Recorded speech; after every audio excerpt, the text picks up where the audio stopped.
This exercise involves pricing a spec or inventory home and how to do it quickly and effectively. So, the goal of the exercise is to uncover the best home to build for the marketplace, and we're examining community X, which is insert name here. Price range for our community is 225,000 to 300,000, and we're going to look for what we should build in that price range that will sell. The steps we'll take will be using general knowledge that Kaleidoscope provides to us every day through the dashboard and other parts of the program that we will not explain in this exercise and will be illustrated in other exercises that you can review. But once we have the framework, we will look at specific price ranges where we would choose to build our inventory and what differences stand out to us when we look at price segments of the market where we can find a competitive edge. And then looking at specific listing details, we may find other attributes about the home to be discussed and how to present it to the market.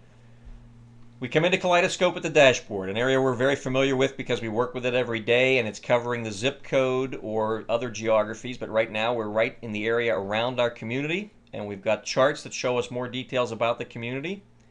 The one we're going to use today is the price band chart that reflects what's going on with current inventory and recent closings for this geography, and we have one saved that customizes it just to what I need for this exercise. So here are the price bands that cover 225 to 300, and right away I'm drawn to the lower price bands where sales have exceeded inventory, which is unusual and you see nowhere else on the chart.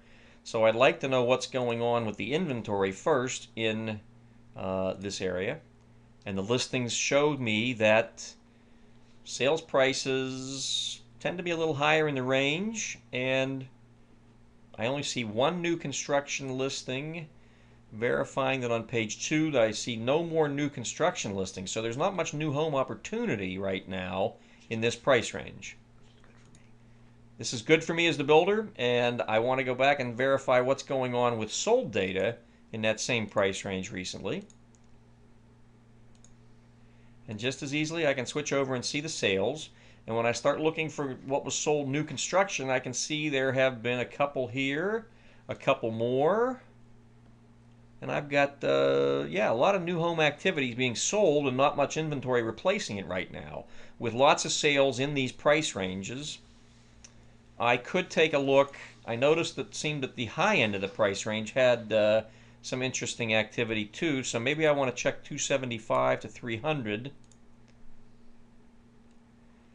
And I see there's more new home inventory, so I'm moving my decision point and saying, oh, I think the best place for a new home in this area, since I can do it, is in the lower price range where I don't have much new home competition.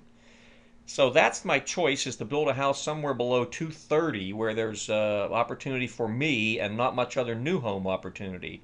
Once I've made that decision, I can use my property search tool to look at some of my specific competition and set up a notification to let me know if the market changes for me. But there it is, just that quickly. I've taken a very specific slice of the market and looked at what my opportunity is relative to the whole market. So I get good data quickly to make my decision.